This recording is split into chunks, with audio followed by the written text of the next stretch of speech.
Hey guys, how we doing?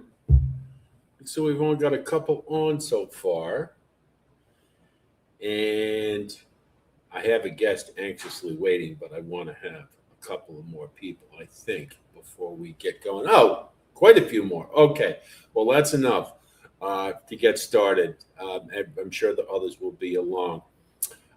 You guys, one of the things we've been trying to do is hey Father Sean, how are you? Thanks again for coming last night. Hi Debbie. Um, is I like to accent our community, and I like to have people on who are loyal subscribers, and the idea is to offer a different perspective than mine, so we can all enhance our handicapping. But we've got going to take a little different tack tonight. And our guest is a loyal subscriber, and a lot of you know him. He's very active on X. I repost a lot of his stuff. He is technically a competitor of mine, but a friendly one. So that doesn't bother me. He makes his daily prognostications. And what we're going to talk about tonight, this is going to be a little different in that I'll end the suspense. It's the worm. You guys know Jamie, J Worm.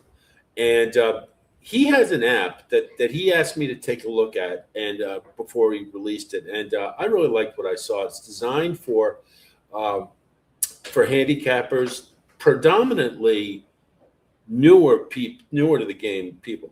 But I think anybody can use it. I think it's a really nice tool. So what we're going to do tonight is I'm going to give the floor to the worm, and he's going to preview or showcase his app. The link to it is in the chat, so you can kind of follow along with them. And so, without further ado, we'll bring on Jamie, the J Worm. Hello, sir. How are you? Hey, how is everybody? Okay, I think we've got everybody in place. Joe is here. Joe and Debbie, they better be here, the husband and wife. Um, so like I said, if to start, Jamie, this is going to be a little different, and I'm going to take a very big backseat tonight. I'm only going to field questions from the chat. I'm going to let you demonstrate your app. And hi, Nina. And like I said, the link is in the chat for you guys to take a look at, so you can kind of play along, if you will. And hey, Laura, good to see you.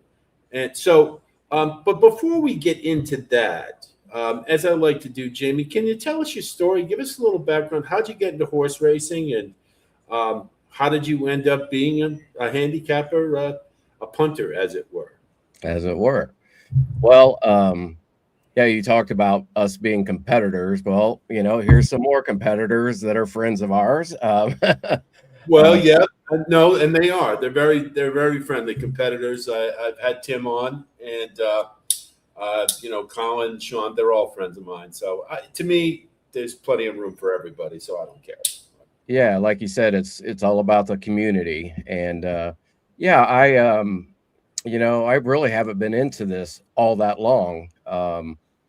Contrary to what some people might think with everything that I'm doing right now, but I always bet the Triple Crown races just by talking to some friends who were into horse racing, and that's how I got started. And I thought coming into Kentucky Derby a couple years ago, I'm like, you know what, I'm gonna go out and find some content about horse racing and try to get ahead of the game instead of relying on my friends that are horse players to give me some tips.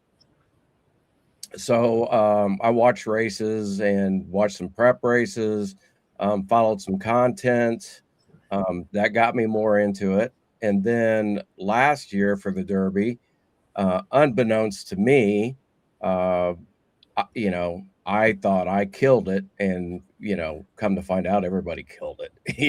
But It doesn't matter. No, you know what? A win is a win, and you know what? You think about all the people who tout to the contrary. yeah, Who are against sovereignty or against it. Hey, you picked the right horse. That's yeah. all that matters. Well, I thought I was a horse player, and I told my wife, um, I said, I think I could be pretty decent at this. Well, then I started getting into it, and I found out how much I didn't know. Well, When I don't know something, and my background, I'm retired now, but my background, career wise, was with Tyson Foods the last 15 years of my career, and part of that time I was a sales analyst, so I'm definitely was deep into data, and even when I crossed over to the salesman side of the business, I relied on data. Um, to help me understand the business and help my customers understand the business. So Hmm. that's the first thing I did is I started digging into data and just digging in and digging in and digging in. Um, and that's how all this started. I just once I started, I didn't stop, and I made friends. Colin Sheehan from Doubling Down. We Yeah. share a lot of ideas. He helped me a lot. I hope I've helped him some, Hmm. and that's kind of got me to the place I am today. I started doing some picks um, on X, and then that led to my tool, and that led to my website, and that led to all these other tools that I've been developing. And I think I have some pretty cool stuff, and most of it's free. I only have one app that is a subscribe app. Everything else is free. And by the way, the link that I sent you is for a demo a little bit later. If you want to see my website now, it's jwormracing.com. Okay. The link that you put out there is for a contest app that I'm launching, and you guys are going to be the first to see it tonight. I haven't even talked about it on X or showed it to anyone else. I did show it to Colin. Colin got a preview of it, but that'll be one of the things we take a look at. And if everyone wants to participate, they can click on the link, and we can go from there. Well, it's now I will just as sort of your IT support tonight. How would you like me to do that? Would you like me to put the link up on the screen, or do you want to share your own screen with the link? Yeah, How, it would probably be best if I shared my own screen. okay, you should be able to do that, no problem. If there is a problem, I'll help you out with it. But Yeah, do I just click on the plus screen down here below? yeah, the one to the right of you, the two of us, click on that, and it should say share screen, and then just it'll share if you put the link up on your PC or your laptop, whatever you use. It Yep, should. I have multiple screens, so we'll see. Oh, We'll see it'll give you the option. It'll how. show. It'll give you a list and say which one of these do you want to share. Okay.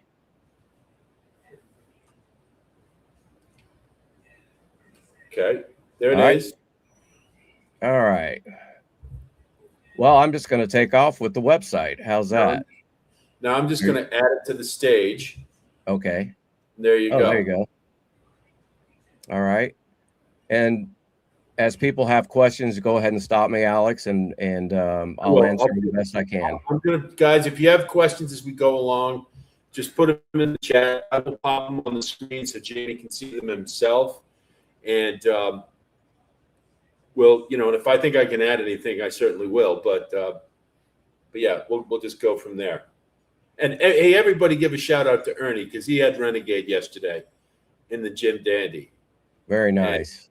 good for you, Ernie. I know it's been a long, hard road at times with Renegade, but good for you. I'm glad it came through for you. All right. So this first page, where you'll land, is the tool, and that's going to be the last thing I go through. So I'm gonna go on over to pace ranking here, which is basically my picks, and I put them out there every day around 11 o'clock. Um, it's This took me, I'm gonna say, 100 hours to put this all together, and these picks are based on my handicapping style. So Obviously, I use AI for a lot of this, but I don't just let AI do what it wants to do. I told it how I wanted it to view races, how I wanted it to look at pace scenarios and fold that in. Um, kind of a lot like you do, Alex. When you do your videos, you start out with pace. You know, early pressers, pressers sustained, and you kind of do your handicapping and show your analysis from there. This is kind of based on the same thing. Yeah, the race Uh, shape. I mean, yeah, that's. I mean, we talk about it all the time. It's just so it's ignored by so many people, and I can't really understand why. But the race shape is exactly where you should start. yeah, and that's exactly what this does. So I'll just quickly. I'm not going to go deep into the weeds on any of this stuff. There are learning materials. If I scroll down on this page, um, here's a whole tutorial about how to use it. But I'll just go through the basic picks that I put out there, and it's usually somewhere between 5 and 7 tracks per day. So it goes 1 through 4. The 1 is my top pick, 4 is my fourth pick. It has a rating based on class, form, uh, power rankings, pace, all that type of thing. Are And one those thing, the power rankings? Are those the Brisnet power the, rankings, or they're your own? The ones you can by based on your criterion? yes, it is. Okay. Yeah, yeah, and it's all folded into this rating. So, excuse me, you won't see this rating equate to any other a PP company, but I do use Equibase to drive it. That's where I get my data. Obviously, it's got morning line. Talks about if it's against the morning line, if our rankings are an underlay or an overlay or a strong overlay. Um, and then it goes into run style. And then the last thing in the right column is the confidence it gives it. So the highest confidence is 5 stars right here, and all the way down you'll see a 1 star here. So what I can tell you about these confidence rankings is um, I have almost 5,000 races in the database um, based on my whole algorithm, and a 5 star ranking is hitting at about 38.7%. So Pretty that good. with a 25% ROI. So that's pretty good. It Um, is. and the thing about it is the 5 star rankings, as you might expect, um, are going to be the fewest uh, number of races on the card Right. because obviously you're not going to be that confident in every race, but it does do really well if you go down and look through the tutorial. It explains how to use the tool in detail, and if it's something that interests you, I would encourage you to check it out because it not only, like I said, this isn't just AI spitting out picks. This is hours and hours and hours of building this to my handicapping philosophies. And it, like we talked about earlier, it starts with pace. Now, I just, if I may, Jamie, I just to give people a frame of reference as far as what a success rate means is I would venture to guess if you are let's say a 15% handicapper, you're probably about average. If you're 25%, you're good. If you're like 30%, you're pretty good. If you're 40%, you're very good. If you're 50%, you're phenomenal. Believe it or not, there are people out there who can do that. But anything over 50% is just stratospheric. As we know, there's a lot of things that can happen in horse racing. So that's an excellent percentage, and I think it does speak to you're feeding it the right oats to get. But Yeah. but that's and and we're going to talk about your philosophy a little bit later. I want you to have the floor to talk about your app. I got some things I want to talk about. I'm thinking of questions as we're going, but please proceed. Yep. The next page, I put its stats out there, like I did this Saratoga shipper analysis. I won't go through all of it. You guys can check it out. But just some of the things that I throw out there. Here's an early meet track bias that I'm going to be updating this week. I do a Cinnaboya Yes. track analysis, and we're I going to miss talk. that. I miss that Asita boy. I miss playing that Monday night. That was so much fun. Well, this is tomorrow night's their big night. Tomorrow Yeah. night's the Manitoba Derby night, Oh. and we're going to talk a little bit about that a little bit later, and hopefully I got something that might excite you guys. But Okay. I will also for the big races like the Derby, Belmont, the Triple Crown races. I'm going to do it for the Whitney. I put out a handicapping guide that's pretty detailed. So I will get that out since we have post positions now. I will get that out initially tomorrow, and I will update it probably a couple times this upcoming week up until Friday. And then Friday will be the final version. So that'll be out there if anybody wants to take a look at that. It has all kinds of stuff about pedigree and fractions and pace, all that kind of thing. It takes a lot of different factors and ranks the horses on each factor, kind of like what I just showed you on my picks, but just in a deeper dive. So that's the stats page. Here I got is a project. I got a project for you and I, Jamie. Just I'm the ideas are popping, but you and I okay. got to talk. You and I got to talk. We'll do it off air. But I got a project for you for something I have been thinking about for a long time, and I have a feeling I have the right person to help me with it. So anyway, continue, please. I would be more than happy to. Here's A a question. Oh, I'm sorry, Jamie. yeah. Okay, Jimmy asks, how are you treating projected trips as facts? Well, it's a projected trip. It is not the trip. So the key word there is projected. That's all we can do is project. So what the tool does, and you'll see it, or what the picks do, that algorithm is also tied into the tool that we'll go through at the end.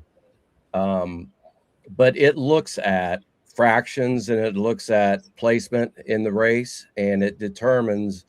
I don't use Equibase's baked in pace shape or the run style of a horse because I find it not as accurate as I thought it would be.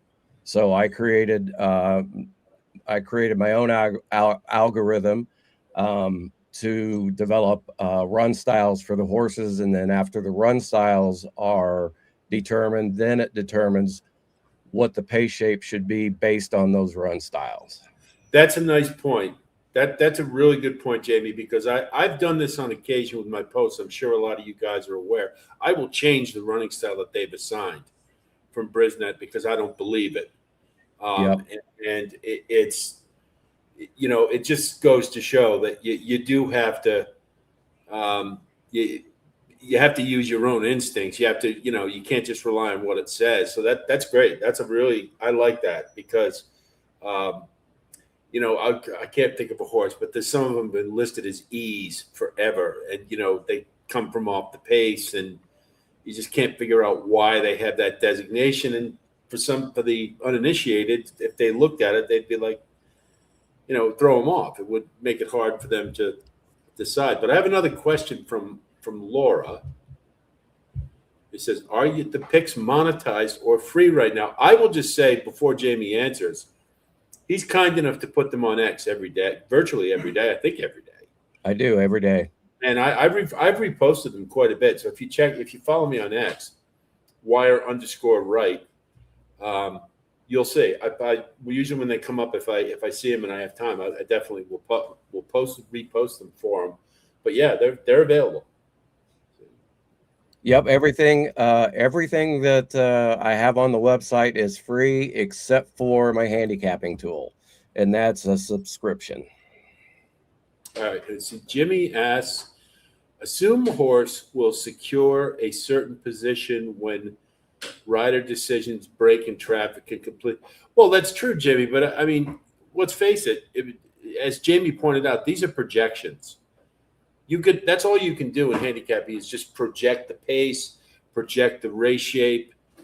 Hey, we thought in the Jim Dandy Chip Honcho was going to be on the lead, and he was almost going to be by himself. He wasn't. Silent Tactic was really keen. We didn't see that coming. I didn't. And the call of comments that Mark Cassidy had made said Silent Tactic was going to be a one-run horse in that race. But he was so keyed up because he hadn't raced in a while. So you can only project. I mean, it's anyway. Yeah, I'm sorry to steal your thunder there, but I thought I'd throw that in there. No, it's just like any individual, putting their own spin on the race shape. This is my spin on the race shape. And Debbie just mentions, and I know I hooked you two guys up, right, Jamie? Because you had that link for Debbie with miles per hour. Mm-hmm. Yeah, that is what I was mentioning. The average miles per hour listed on Equibase is not as accurate as plugging in the times myself. Yep. There you go. Exactly. Yeah. So, Father Sean. No, we can't interrupt Father Sean if he has a question or a comment. I agree. Got to look at the running lines to see where they're at each call, and race review to see the running style. Precisely. Yeah, in the beginning, I just had it look at the Equibase running styles and assign it. But after I dug into it, I'm like, I would see a horse that was run style was sustained, and it was on the lead the last two races.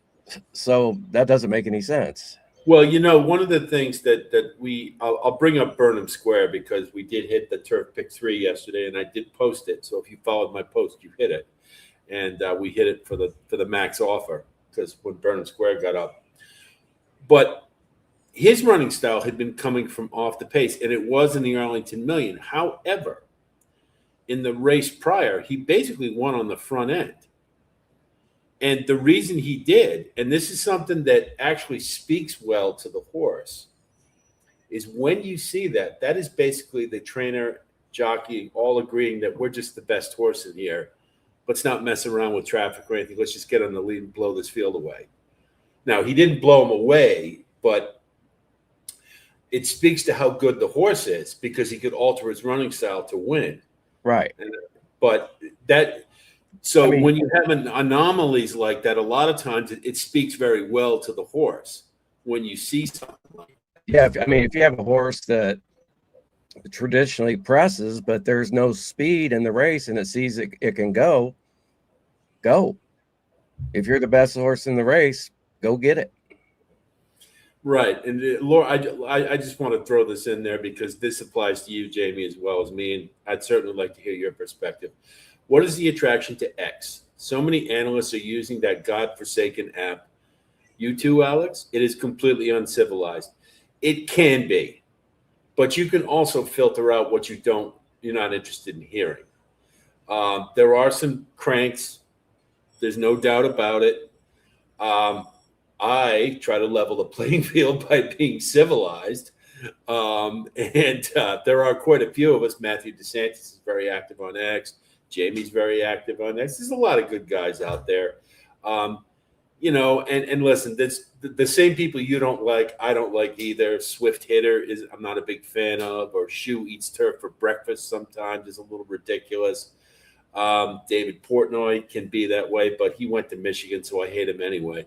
I'm an Ohio State fan, but nonetheless, that's my take on it. And it's kind of a necessary evil, Laura. I'm in the social media business.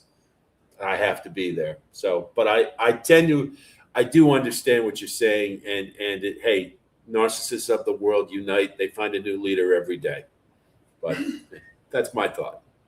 Yeah, I can tell you that, I'm on a few social media sites for other hobbies, and it's the same thing. There's always going to be the guys out there that want, to be controversial and stir the pot. But like Alex said, you filter those guys out, unfollow them, follow the people that you like to follow, and it can be very enjoyable.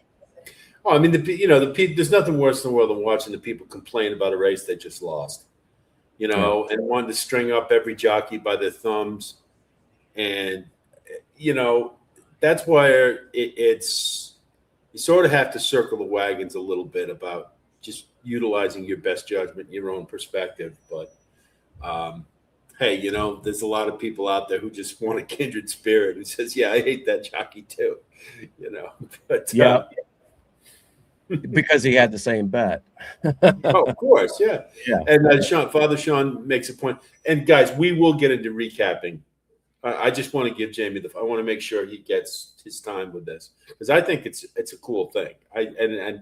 I'm the fact that you're utilizing all this data, you've got my head spinning. I got really cool idea for us. But anyway, Sean says Silent Tactic was the most intriguing horse coming out of the Jim Dandy.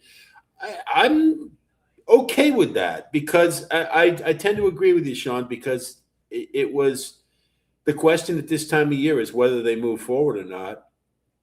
And I think he's definitely progressed. I thought he had plateaued at the Arkansas Derby, but that doesn't mean that with a little time, put on some muscle and a little break in the action. And I think he could be pretty dangerous. Let's see what Joe has to say here. Looking at your link, I do appreciate your ticket price calculator. Will save me a lot of jumping around. Oh, it does that for him, Jamie? Yeah. We're gonna go over that. Okay, good. Yeah, All right. yeah, Let me yeah, shut up and go ahead. I want to make sure that you know what the people are saying. That's all. Yeah, absolutely. So this is a little pedigree finder that I put together. And if you're looking at, and I hope you guys, I know it's probably going to be a little bit of an eye chart, but you can go to the website and check it out. And the way I got there, I'll just show you that is you just open pedigree finder. Everything else just tells you a little bit about it, but hit open pedigree finder.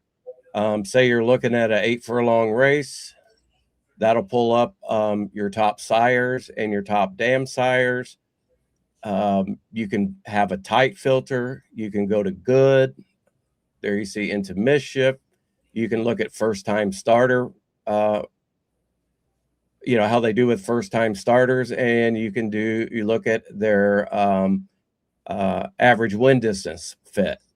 Now, So, Jamie, can you search individually by a sire if you want to take a look at them? Yeah, right up here. You can. Okay, good. Yeah. And I want to throw in something, if I may, again, another question from Jimmy. How do you factor late scratches after your initial picks? Does that change? And I would say it probably does not because unless the app updates, I would say probably not. What I do on my picks is I wait till, and I have it now where the algorithm runs all by itself. And it runs at 11 a.m. So that usually gets most of the tracks in there. Sometimes Central, you'll miss some. And then obviously West Coast, I would have to run it again to catch West Coast scratches.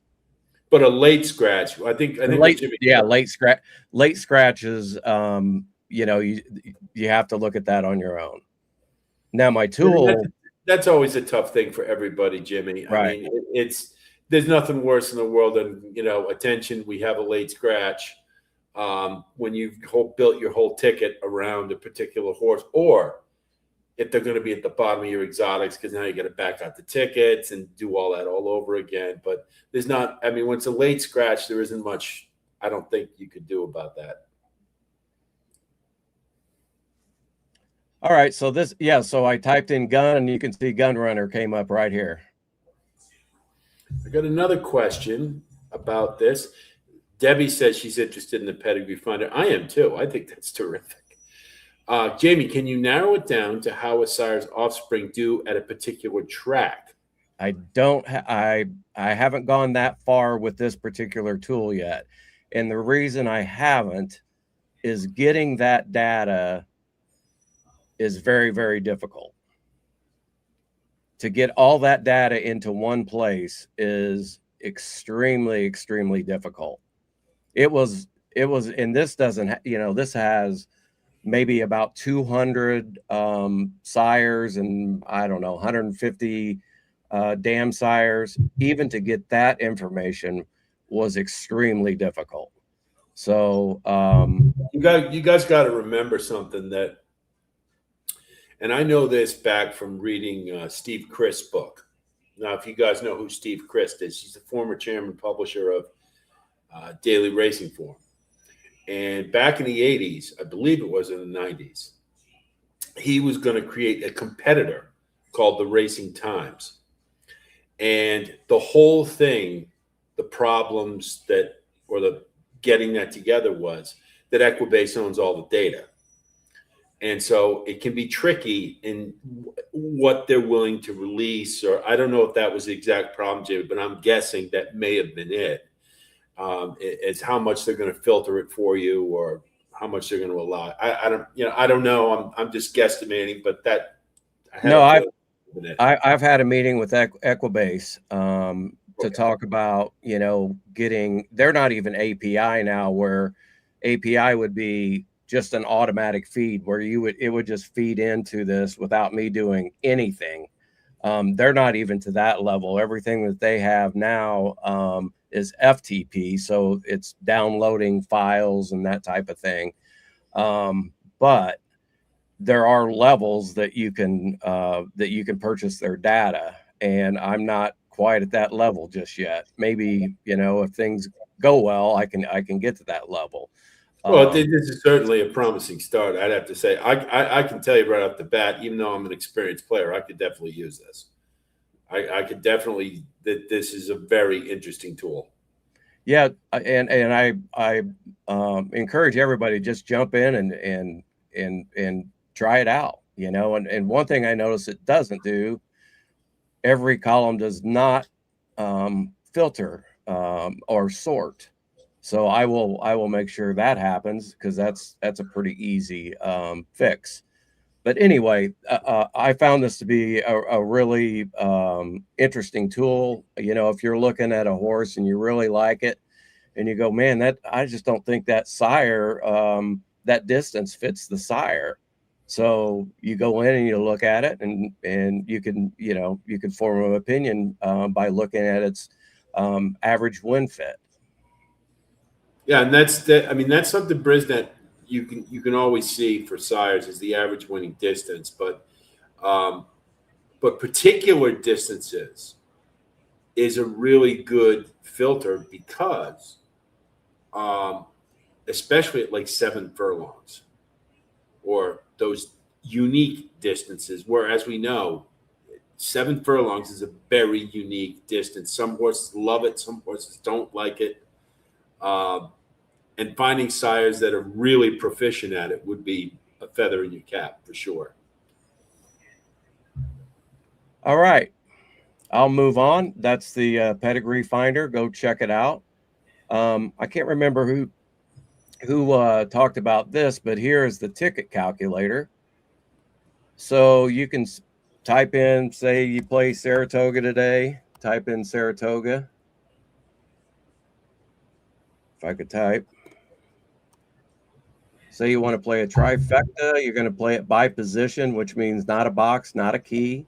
We're going to play it for $1. We're going to play the 1, 2 over the 1, 2 over the 3, 4, 5. And here's your ticket right here. And you can download it. That's great. That's an excellent graphic. That is really cool because that's what they look like at the track. For those of you who've never been, that's exactly what they look like. That's great. Yeah, and That's cool. you know, if you go to the, you know, if you have the, you're at the track and you have your phone and you go through this, when you go up to the window, all you got to do is, you know, say Saratoga, you know, race. We'll just say it's 11. There's Saratoga race 11 dollar trifecta 1 2 with 1 2 with 3 4 5, and you got your ticket. It tells you exactly what to say at the window. And as I recall, Jamie, when you and I talked, one of the cool things that I think you guys will really enjoy is the fact that it's made for an iPhone. It's like made to be at the track. So like when you're using it, the graphics are all, it's not like, you know, how some websites are, they're not built for a phone. So like it's really a struggle, but this one you can use in landscape or when you just tilt your phone and boom, all the stuff is right there. And that was a tool when we talked about it. That was the thing I really thought was a really big advantage or a cool thing for bettors. Yep. That's really neat. That's pretty neat for sure. Now you might. The only thing I would say is that using the wheel, using terms like the wheel or straight, might be people might confuse by position. I would just a little tiny criticism I would have. Yeah. But still, it makes perfect sense. I mean, it's that's a very minor thing, but no, that's great feedback. All right, now we'll go on to a wager pool, and I got this idea from this forum. We've talked about doing a team bet, and this will let you do it. Again, let's say it's Saratoga. wow. Okay, well, I guess we know what we're going to do. Breeders' Cup. Yeah. Where we're going. Here's race 6. Do a pick 5. You enter your horses in. Here we're going to go 1, 2, 3. Go. Obviously, just an example. You have a new fan in Sal. Sal Mann loves this. Debbie does too.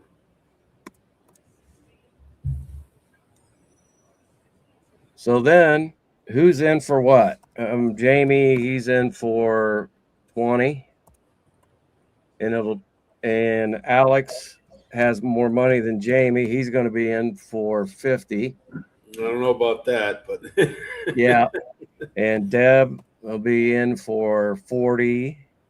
You know, I mean, I got to tell you right off the bat, that is going to be extremely popular with a lot of office pools because I told you guys, you know, I used to do this at like my company. I do the Derby Superfecta. The biggest pain in the ass for me is all the calculations I had to make about how much a share was worth, what percentage each share was. This is doing it all for you. That's terrific. Yeah, you can see red dots here on the ticket. They haven't paid yet. When they pay, well, that's the important thing. Whoops, I hit the wrong button. Jamie 20. We'll just say 30. Doesn't matter. Here you go. Everybody's paid. Yeah, I'm going to tell you right now, guys. What do you think? Breeders' Cup, we can use this, and this is going to make my life a lot easier.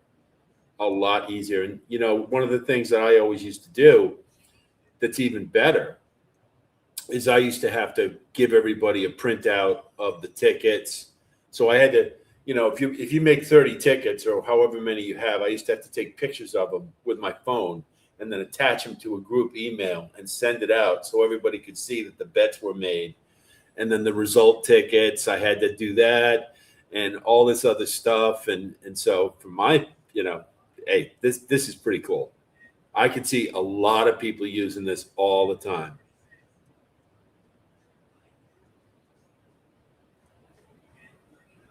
There, so then you can go up to $1. Now we're at 108. We got 120 in the kitty, and Now, then what's your down here, takeout? what's that? What's my What's your takeout? Yeah, What's your takeout? it's I a know what low. the Jack's gonna get. What are you? It's a What's your very takeout? it's a very low takeout. And let's just say we hit it for 500. Put the payout there, and then it will tell you oh, over by 12. Let's see, total pool. You got to make it. That's the one thing, you got to make them match up, So once you make it match up, it'll break out what everybody wins. Oh, it did. Okay. So profit was 380. This is what each person gets. So you guys Beautiful. get you guys Fantastic. get the idea. Fantastic. That's some really great forethought on your part, Jamie, because I'm not sure there's any app that does this. That I would. I mean, I don't know a lot about a lot of apps, but I can tell you this is you really put some thought into this. It's from a bettor's perspective, which is what I like, is that you really took bettors into account. A lot of them don't, so that's Yeah. your credit for sure. Yeah, and then you can download the final and send it to everybody so they can see it. And you can also download this app. You can download this tool and have it right on your computer. You don't have to go to the website to use it. So I wanted to do that so you didn't have to go out there. You had it right on your desktop, and you can go. We're definitely going to have. I think perhaps the Breeders' Cup the Sunday beforehand. If we have the past performances and we can, then perhaps we will have a little webinar, and you can be on with us, and we can put the tickets together. Yeah, that'd be yeah. I think that sounds like a winner. What do you think, guys? I think that would be a great idea. Maybe even the Saturday night beforehand. It's the Saturday before Breeders' Cup week, and if we have enough that we can make some judgments. It's all about the who's going to run and all of that. But if we got enough that we can approximate, then we can just mix and match after scratches and after the entries come out. But we can get a pretty good idea what we want to do, and then it's just typing it in. So, yep. Now the tickets are fully funded. You see, I got it to match, and this would be if they're obviously if there's 8 people in here, they'll all be listed what their contribution is and what their payout is. That's great. That's terrific. That is terrific.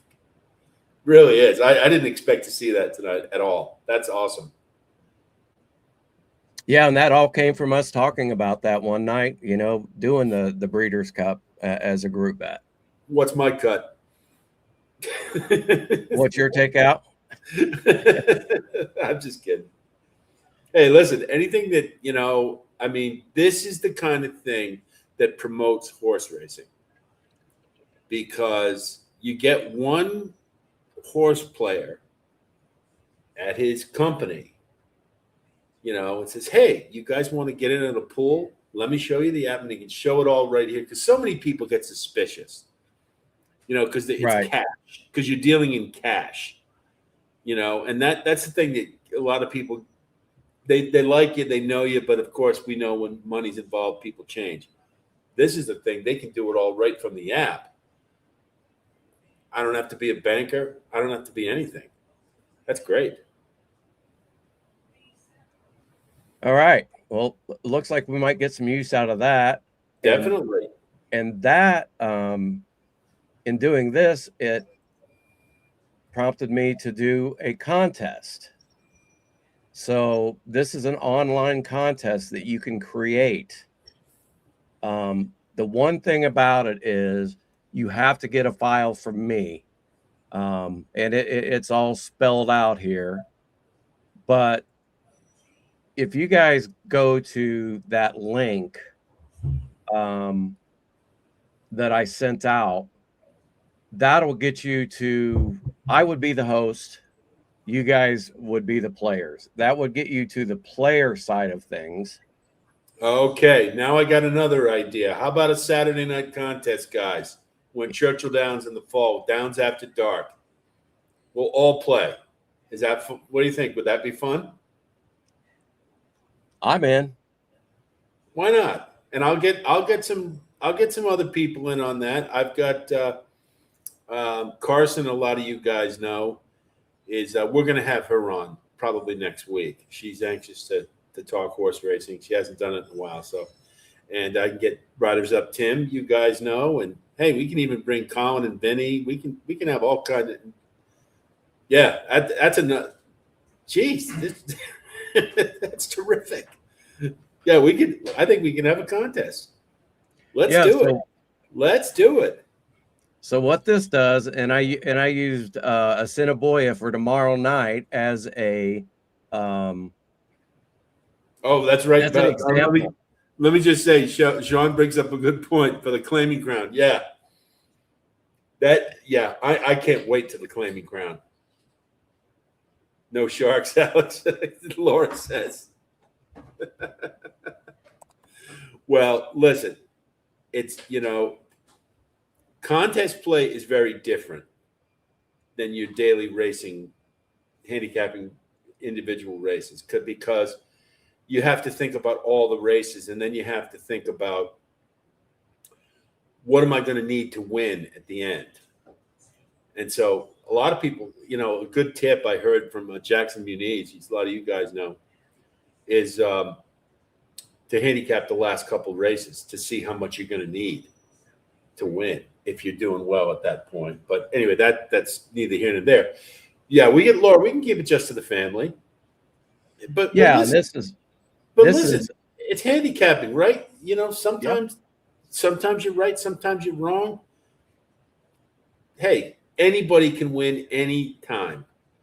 And there is the one thing I would say is, yeah, right. And just for bragging rights, Debbie, if you want to do that, I'd be happy to throw in some swag for prize winners without it, no problem at all. And I think that would be a lot of fun. And hey, you know what? If it turns out well, then we can make it a thing. We can find a track we can play on Saturday nights all the time, and we'll just have a weekly Saturday contest or something like that. I think it's great. David, this has been fantastic. I mean, I knew we were going to get some good intel here, but this I didn't realize we'd have. Wow, you really thought about this. This is great. Yeah, and Jeremy already put his name in. He hit the link and populated his name. If anybody else goes in and sets up their sets up their racing card, their name will populate here. And I will give you a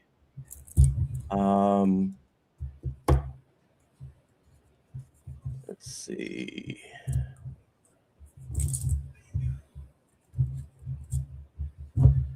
No, that's not the one I want.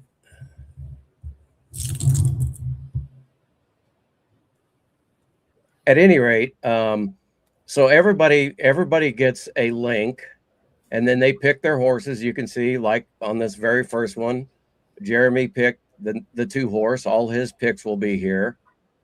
And then down at the bottom, everybody's name will be listed, and it'll have all their picks. That's how the contest, if you play NHC. Yeah, that's how they are. You can see everybody else. Yeah. Also, I do want to clarify, this is a pick and pray contest, which means you have to have your picks in before post time. This is not a live contest. I haven't got that far with that's okay, because I will say most of the NHCs are pick and praise, the qualifying contests. And like Jamie says, you have to pick all the horses beforehand. I personally like the ones that are live, because then you can get a feel for the track, how it's playing, if there's a hot jockey that day, a hot barn, little things like that. but they cost a lot more than pick and praise too. So we'll start with pick and praise. Maybe we can move into live contests later or live betting. But Yeah, I was going to give you, let me see if I can make this work. I'm sure Father Sean's no surprise. He goes, I love pick and praying.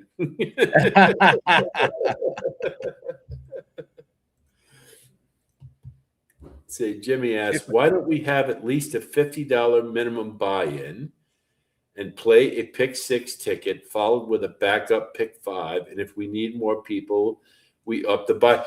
Well, that's not a bad idea, Jimmy. The only thing I will say is that I don't want this to become like, I always like these things to be fun. So like my minimums used to be $10 a share. And everyone, you could buy multiple shares, but I'm not going to let you go over $100. I just won't let you do it because I want it to be fun. When we start getting into like $200, $300, $400, then it's not fun anymore because then there's pressure and, people go crazy and it you know what I mean? I like it to be fun, but we can talk about numbers and all that when we get closer to it, but it'll be something like that, Jimmy. Yes. Here, I did a mock-up. I did a mock-up of a tournament, and it's got a lot of us in there. This would be for a $20 entry. It's based on a $2 bet, like almost all the tournaments are. And then if you hit, if you pick the winner, you get win, place, and show money. That will all populate down here under each person's name. And you can manually enter that as you go down here. If you like, you can put all that in. Or you can load a PDF that you can get at Equibase for free. And watch this. I'll load the PDF in, and look, it populates. Here are all the winners. Here's win, place, and show on each race. And then down here at the bottom, Joe wins. I get second. Deb gets third based on this. Oh, that's great. That's great.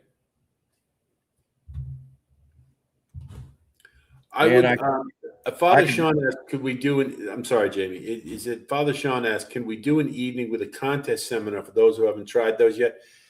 I would tell you, Sean, that what I would be more likely to do is have somebody who's a contest player and a real experienced one to come on and talk about them. I play contests when I can. I've tried this year to be more for a presence on the tour, and life gets in the way sometimes. But I'm not confident giving you tips on contest play. I'm still learning how to do them myself. I just pick the horses, and if it's good enough, it's good enough. But there are ways to enhance your ability to win, and I would rather have somebody on. And I'll definitely look into it, and we will do that. Yes. I'm sorry. I just wanted to. Yeah, I think it gets much more complicated on a live contest. Oh yeah, pick and pray is pretty straightforward. Take your best opinion, pick the horse. Your best opinion plus your value play, and then weigh which one do I want to play here. You got to have some value plays in a contest, and I'm not going to pretend like I'm a contest expert, and that's a great idea to have somebody on. But Jamie, I just got an idea for you, and Shelley just brought it up, and this is something I have done. Now, it's not quite what she's saying, but I'll elaborate. Be interesting to do a 50-50, bet half into the regular pool, half is limited to the group pool. The group pool carries over until 1. That's a parlay, Shelley. And that's what I was going to bring up. Another thing we could do is, and I don't know if the app will do this or not. If it doesn't, maybe this would be have a group parlay. It means we go race by race. We pick a horse. If they cash, we take that money, we ride it to the next race, and we just keep parlaying as long as we can go until we all agree to stop. And it's a little thought. And again, this would be like not a big investment type of thing. It would just be sort of a fun thing, see how far we could go. We did it for the Breeders' Cup at Trust the Profits a couple of years ago, and we were riding pretty well. I had a 50-1 shot the first race, and we got him in second. And I said, let's just bet show bets, $10 to show, and let's just see how far we can grow it, and let's see what we can do. And so it's a thought anyway. All right, so that's the contest. We can talk more about it, but I think it would be great to have a group contest, and get people used to playing contests. And then after you're comfortable playing in the group, you go out and try to qualify for some big tournaments. Great idea. Great idea. I like it. Then this is just some links to some of my favorite places. There's one right here that's pretty good. Thank you, sir. Appreciate that. And then the last thing that I would get into is the tool itself. But I think it's a good time to maybe take a pause and talk about a few other things, and maybe have you talk a little bit, Alex, because they're probably tired of me talking right now. No, I think this has been extremely constructive, and I really do. And I appreciate the fact that you've put all this time into this. And everything up to this point is free on the website. The last thing I'll show you in a minute is the handicapping tool. I'll walk through how I handicap with it, but let's just see if I know you said you want to let somebody else do the talking, but I'm going to put you on the seat like I do with everybody else. And we've alluded to it, and certainly this is built on your philosophy, and pace being primary, but if you would, just give us a little idea on how you approach a race generally and how you go about it.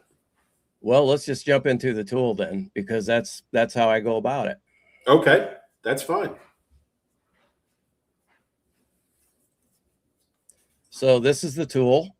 We'll go to let's go to a race that everybody probably knew about today.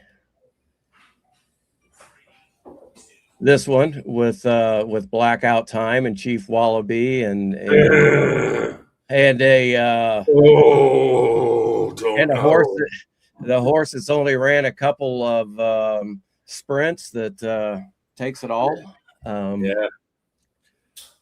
So what I do, and this is my PP now. This is what I use. So first thing I do, obviously, is I look at the race. It's a stakes race for 3-year-olds going 1 1/8 on the dirt. $150,000 purse, goes off at 544 local, and race class is 97. So that sets the table for me. Then I go up here and I look at and see what the algorithms say.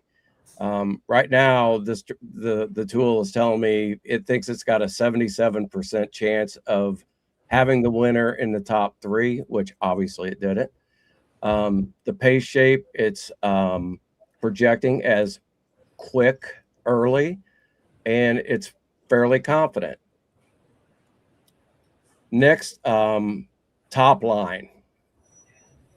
And this L3 is last 3, and I should probably type that out on there because I think Alex had a question when he looked at it. But out of the last 3 races, for each horse, Chief Wallaby had the top speed, had the top early pace, had the top late pace. Class went to Blackout Time. Form went to Blackout Time. Best at the distance and surface went to Chief Wallaby, and minor inconvenience was the best at the track. So that gives me some top line information. Now the predicted running order.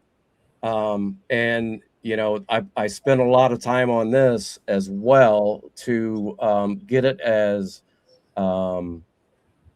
close as I possibly can. Equibase has one, Timeform has one, I think. But this is my version. It gives you projected running or predicted running order at the first call, the second call, and the third call. So basically, what it's saying is, to me, is blackout time is almost going to wire this field. Yeah. He's going to be second. He's going to be first. He's going to be first, and I got him in second. So he's going to come pretty close to wiring this field. Then I come down, and he did not. He did not. No, he did not. Kenny McPeak does it to me again. Every Yeah. time I get excited about one of his horses, the next time is the worst time to get him. Oh my God, that he broke so well. I was like, he's looking good, and then all of a sudden they put him towards the back. Yeah, and he made they swung him out like he was ready to run, and just nothing. Yeah, and Flavian gets me again because when I don't bet him, that's what he does to me, and when I do bet him, nothing. So he's my nemesis. There's no doubt about it. I have a hard time picking his spots, that's for sure. But anyway, then I'll scan through some of these. I've got some nuggets here, I call them. Blackout time, second off the layoff, 91-day layoff, and the trainer, second off the layoff, 2 to 6 months. 38 races is 18%. Not bad. I scanned through all that. I could do my run style here, like Alex does when he does his analysis, put early at top all the way down to sustain. Do I think this is really going to happen? And that's when I go down to the PPs. And I start looking at, hey, do I think Golfy's going to get the lead? Yeah, I would say he's going to be right there. Blackout time looks more like a presser to me than on the lead, which it has him. And then I'll go through each horse like that. Once I figure out the pace shape, then I'll look and see at some of these angles key angles down here. If they're highlighted, they're over 25%. So I'll go through all those, see anything that really piques my interest. And remember that something to point out that you're doing it indirectly, Jamie. That this is a companion to your own handicapping. Like Jamie showed you, he's got all this data, and it presents all these analytics, but he's still going and reading the form, and I like that. I mean that's I think sometimes we get a little too over dependent on, and we forget that we can do it ourselves too. But this would be a big assist, no doubt.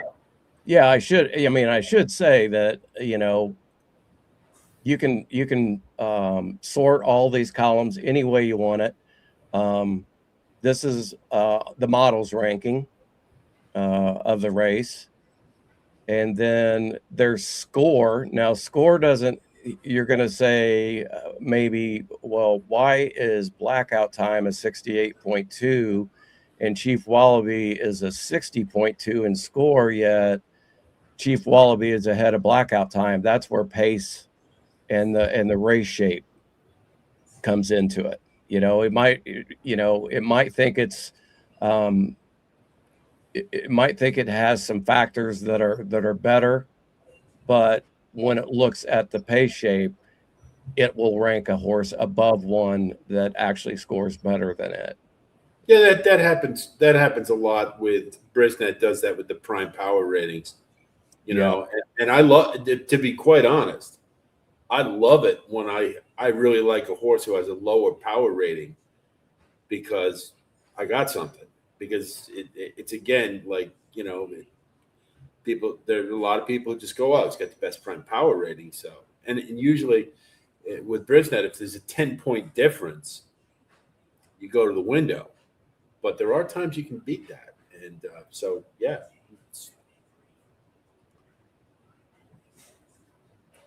Yeah, and then I'll, probably something I missed. Excuse me, I missed earlier was, I probably would have gone through the connections a little more, especially at Saratoga with who's winning there, a little more thoroughly. But that, that's how I form my opinion. And sometimes I agree with these rankings, and sometimes I would take a horse like Sea Strike, which I didn't today. And the reason I didn't is he's ran a 6 furlong race and a 6.5 furlong race, and now he's going a mile and an eighth. And I I don't like. audibled to see Strike only because I kept listening. I was watching America's Day at the races, and they were all over him. And Chad Brown said he's the best horse I have in training right now.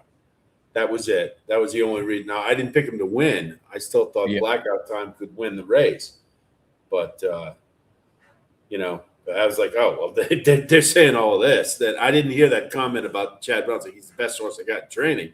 Think about that for a minute. I was like, okay, probably got a pretty good shot. yeah. I listened to a little bit of that this morning. I didn't hear that comment because that certainly would have got my attention. Yeah, me Um, too. but I did hear, a few people that like Sea Strike. I didn't maybe heard one person that said they were going to pick him on top, but man, when I see, a horse that's only gone 6.5 furlongs as its longest race and it's going into a mile and an eighth, it's only raced twice. I couldn't do it. Yeah, and that's a very fair point, and that was kind of my rationale as well. But I will say one thing that Richard Migliori brought up today that was something I never really thought about before, but I probably arrived at a conclusion in a similar way. Just I hadn't thought of it in the same linear way he did. He said, a lot of times when a horse is slow out of the gate, or it might have been Maggie who said it, I'm not sure. He goes, the best remedy is more ground.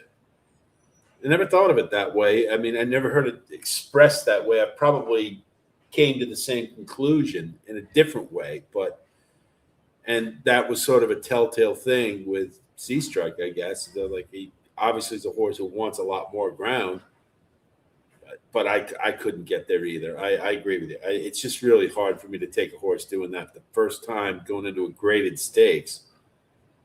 Um, you know, seen it go. I've seen Chad Brown backfire with unmatched wisdom. I've seen plenty of these. He's taken from low level allowance races and put them into graded stakes where they haven't done well. So a little gun Right. shy. Yeah. Sean says, does it take class into account? Absolutely. You'll see class right here. You see that Sea Strike last race was a 97. This race class is a 97. So, from a class perspective, he fit. And then you see up here, it talks about class, average top class. Last three was Blackout Time at 102. So where I landed on Blackout Time, I had Blackout Time over Chief Wallaby and Mount Vernon Day. That's was my bet. Yeah, and it was a fair bet to make. And you know what I did? I just threw the chief out. And the reason I did was a couple of things. In my analysis of Jim Dandy, I said I've had it with that horse. I've seen enough. I just couldn't bet that horse on top again. And what do I always say about Bill Mott? That's a prep for the Travers. But I don't think he's going to run in the Travers because it's clear that he doesn't think he's a mile and a quarter horse. So I think he was just thinking, well, it's a small field, mile and an eighth. but he just doesn't know how to win. He's got all the talent in the world. He just doesn't know how to do it. Yeah. And I was like, I'm not even going to include him because my thought was if he does anything, he'll end up third or fourth like he always does. But he had enough to get second. But I mean, I didn't think that was a great effort on his part. He should have, with his kind of talent, he should have blown that field away. So it's a thing that I talk about all the time, and I think a lot of people overlook. It's between the ears. A lot of time, it's between the ears. Tap it twice. A lot of tappets. I don't like tappets at all because it's between the ears, except Flightline, of course. But I'll give him a mulligan. But Sean, seeing results for your horse, yeah. I felt, but I'll just say, Sean, I meant to reach out, but I kind of didn't want to because I felt you might be feeling kind of bad. I'm sorry to hear about Vinny didn't run better. I did check it out. I did watch it, but hey, better luck next time. Second start, you never know. But let's see what Debbie says. I think the slow progression of Wallaby this year was indicative of how he seems now, subpar. If Belmont can't get him to run well, nobody can. He had Tacitus. Remember Tacitus? I love Tacitus. I was so excited to bet him in the Derby. I was like, Belmont's going to get his first Derby winner. And what happened? He finished third because that horse didn't know how to win. He won the Wood Memorial. And I said, once he won the Wood Memorial, I said, okay, now he's figured out how to win. Belmont's got him there. And guess what he did? The exact same thing. Finished a really disappointing third. And that's the Chief. I hate to say it. I really like that horse, but I just can't do it. I won't bet him. Maybe around a one-turn mile, maybe the Cigar Mile in the fall.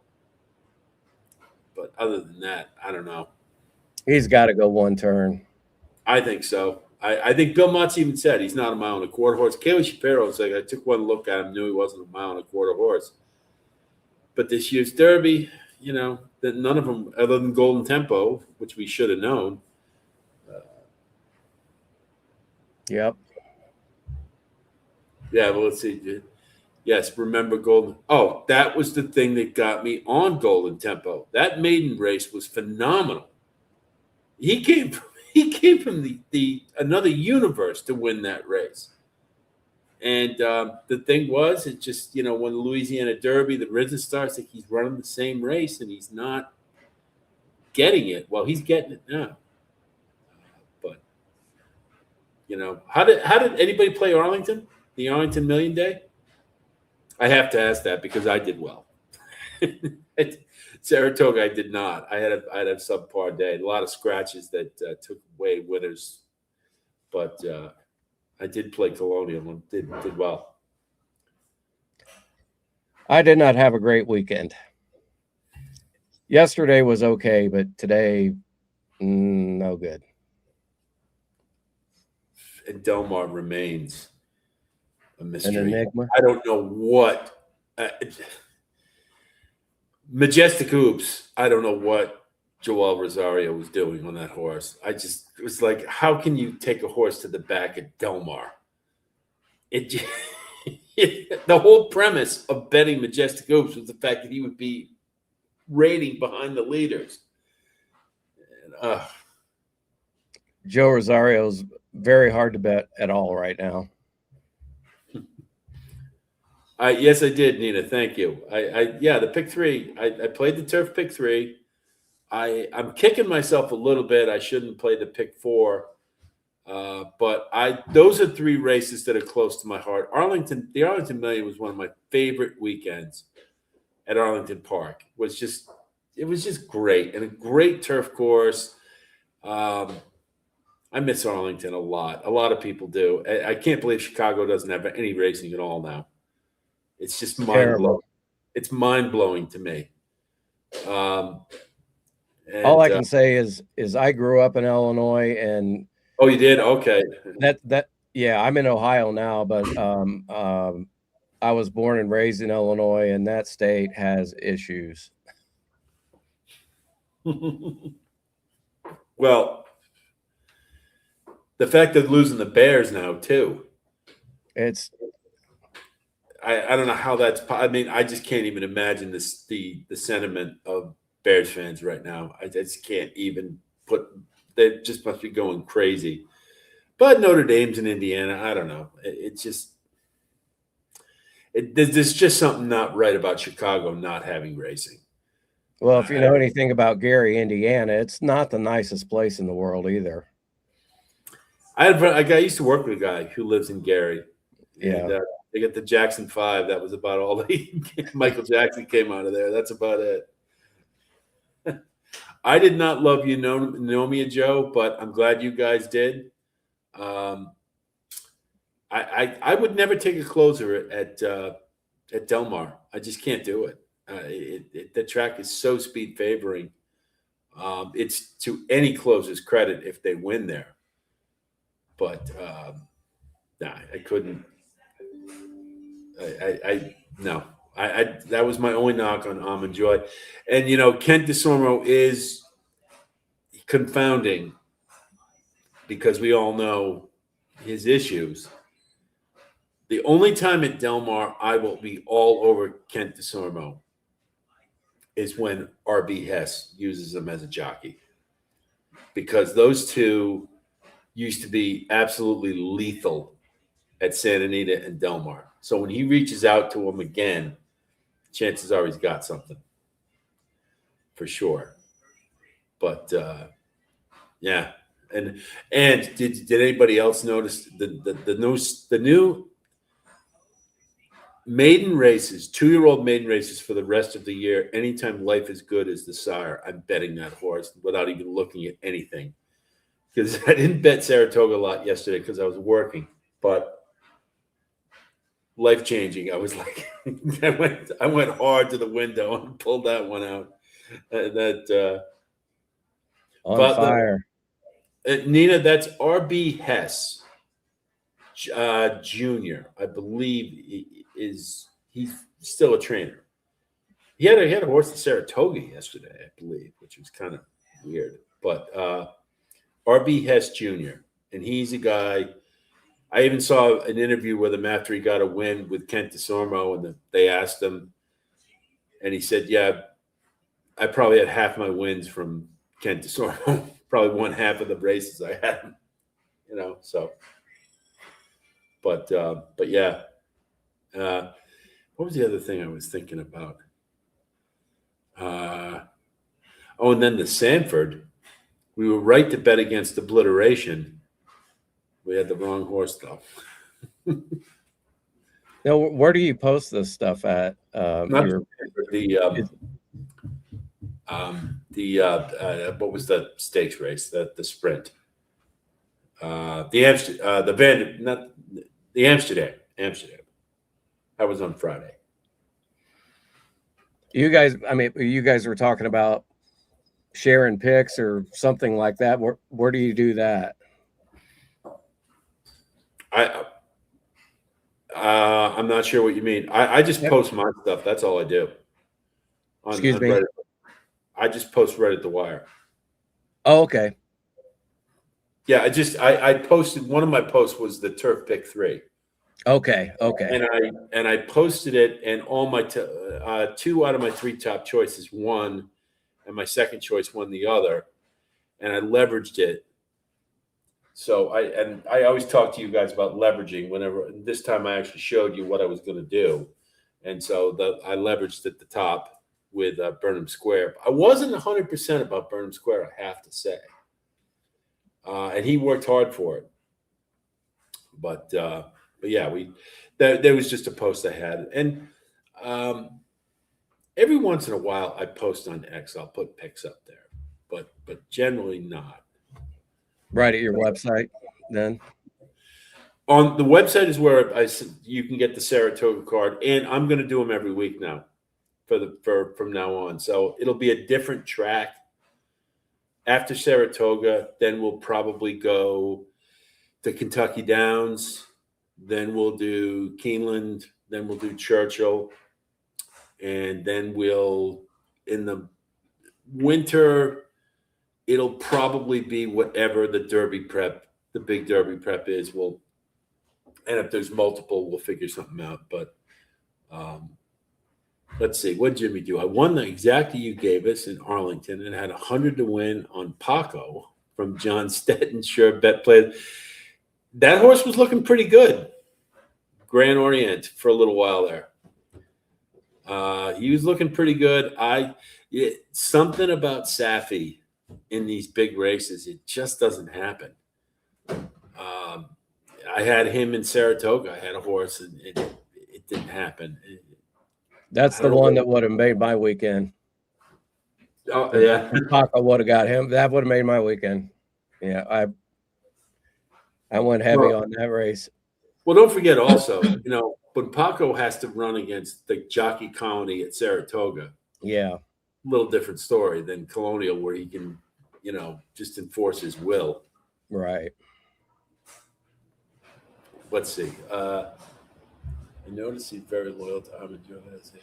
Sometimes. Oh, let's see. DeSormo, like Aggie Ordonez vibe, she is good with him and wants to win for her. Well, if Kent could ever clean up his act, he's as good as anybody. And I'll tell you, he's a great turf rider. A great turf rider. And a lot of times I have, if he's on his mounts and he's got a horse in a turf race, want to include him. Want to keep him in the mix for sure. But did you have anything, any other things, Jamie, you want to go over? Want to show? No, I went through everything in terms of tools and website and all that kind of thing. So I can stop sharing my screen. That's fine. Sure. Well, I think we'd all agree. I certainly would.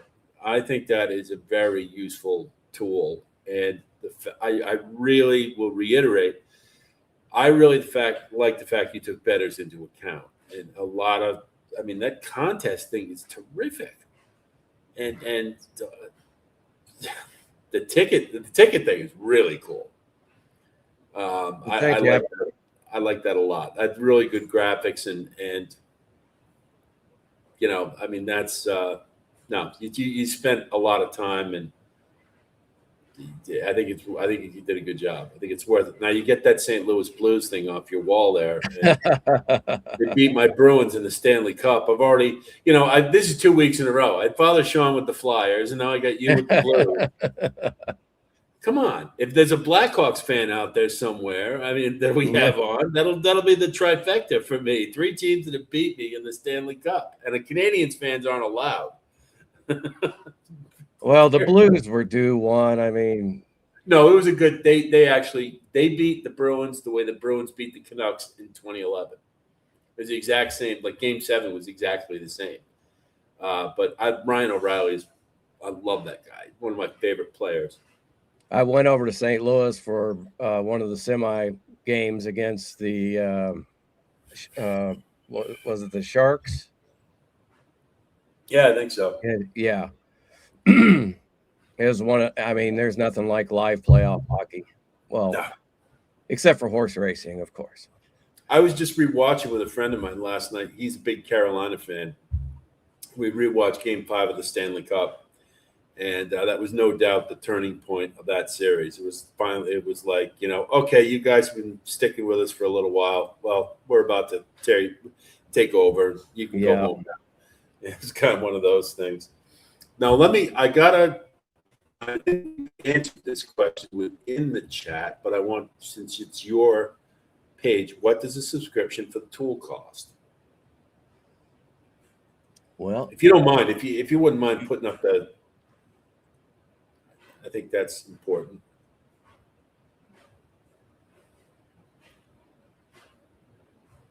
Oh, Laura's a Canucks fan. Sorry, Laura. We beat up on the Sedin sisters. Sorry about that. That's right. I forget she's Canadian. And I got my. There we go.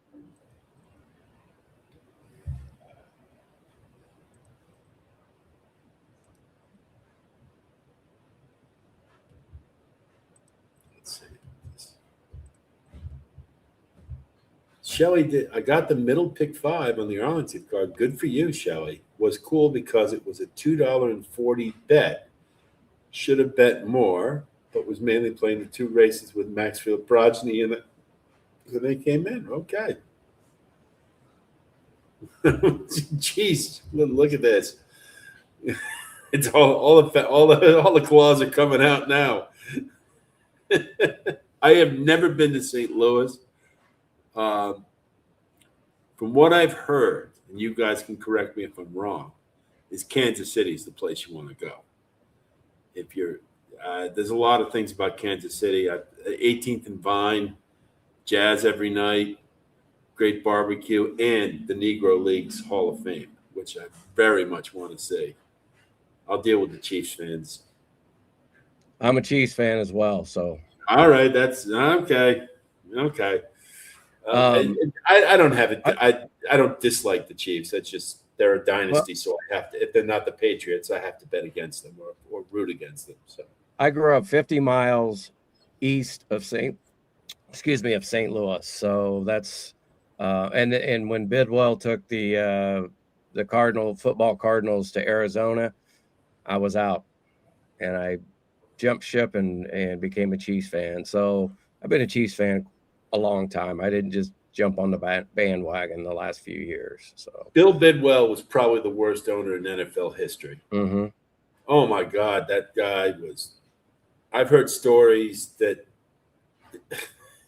he was a guy like Donald Sterling was with the Clippers in the NBA. He just wanted a paycheck. That's it. He just was there for the check. He didn't care. Yep, he didn't care. But I will say about something about St. Louis because hey, I actually lived right outside of St. Louis after I moved out of my parents' house, and it's a very dangerous place if you don't know what you're doing. I will agree with that. Let's see. Ernie hit the pick 6 at Colonial. All right. Where you going? I don't know why I've never been there. My best friend lives in Richmond, Virginia. I used to go to Richmond all the time. I know it like the back of my hand. And you know what? Next year I'll just go for the Arlington Million. I never went to it at Arlington Park. I kick myself to this day. So many years I was like, this is the year I'm going to go. And I didn't go. Oh, Sean, the Eagles are just evil. It's Philadelphia, for God's sakes. Norm Brayman. Leonard Toast was a great owner. He was one of the best. Jeff Lurie's pretty good. I give you credit for that. But it's the Eagles. I can't. It's the Eagles. Just can't do it. City of Brotherly Love is a pun. It is not. It's not serious. Ernie hit. Oh, look at this. Well, that's okay. Hey, listen. $36 ticket and it paid $199. Well, what's the ROI there? Pretty damn good. Yep. That's about a 750% profit. Nothing wrong with that. I'll take it. Yeah. Oh, Debbie, you can't be a Cowboys fan. Chiefs okay, but you can't be. Come on. I'm surrounded. Laura's a Cowboys. Well, okay. Well, all right. I have to. I have a soft spot for you guys, so I'm going to let it go. Joe likes the Pats and the White Sox. White Sox, I thought it was the funniest thing in the world. In 2004, the Red Sox win their title, and who wins it the next year? The White Sox.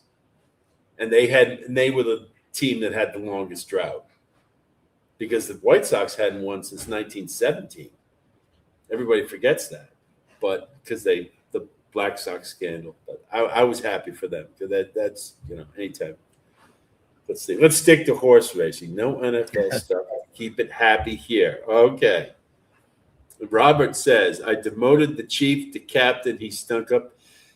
He did. And we Robert, you weren't here. We were talking about it. I just don't think he knows how to win. I just don't think he knows how to win. And if Bill Mott can't get that out of him, nobody can. I thought, overall in that race,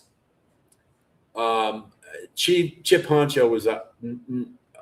Well, he ran the other one, but in the Jim Dandy. But they should have merged those two after the Kirtland got canceled on Wednesday. They should have just said, "Hey, you know what? We're going to put them all together."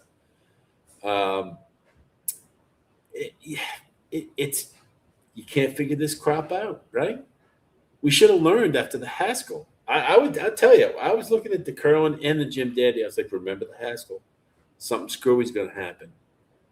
Seastrike, he only got 6-1. I thought he should have been double digits, because he'd never run a mile and an eighth before, never run a graded stakes, and that should have told us something.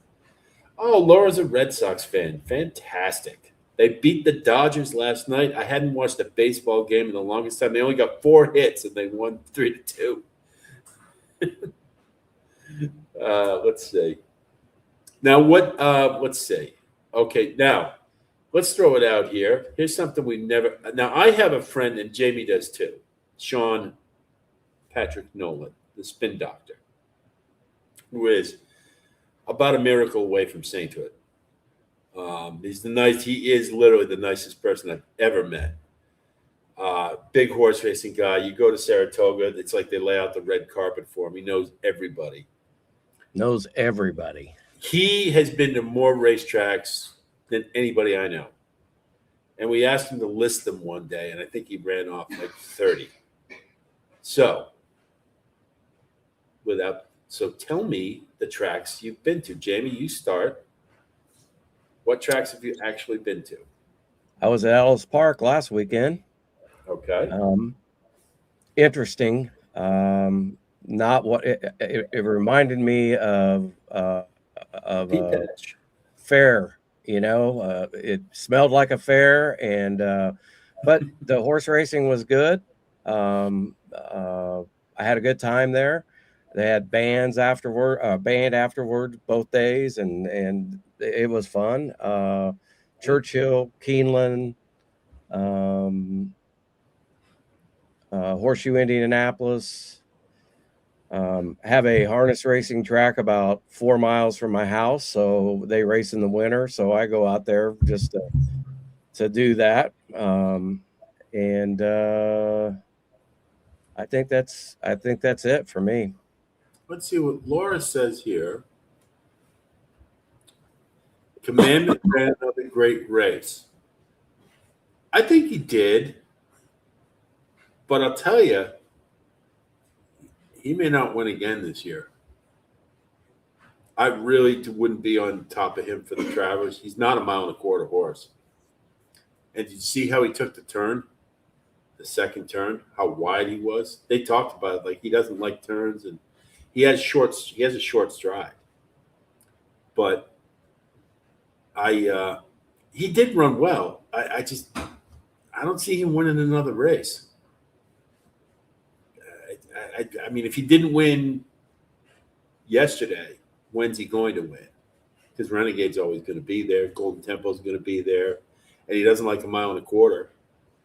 If they put him in, I think they're SOL. I don't know how you feel about JB, but I've been high on that horse for a while, especially at longer distances. Let's see. Any in Canada? I would like to go to Woodbine. Toronto's another city I've never been to. I've heard great things about. But let's see. Father Sean has been to Tampa Downs, Parks Colonial last Thursday. Saratoga is next on Travers Day. We're going to hook up on Travers Day for sure. Any of you guys on Travers Day, we'll make it a group thing. If we have enough people, I think Riders Up Tim might be going to Saratoga for the Travers. I would love to go. Whitney's next weekend. I may go.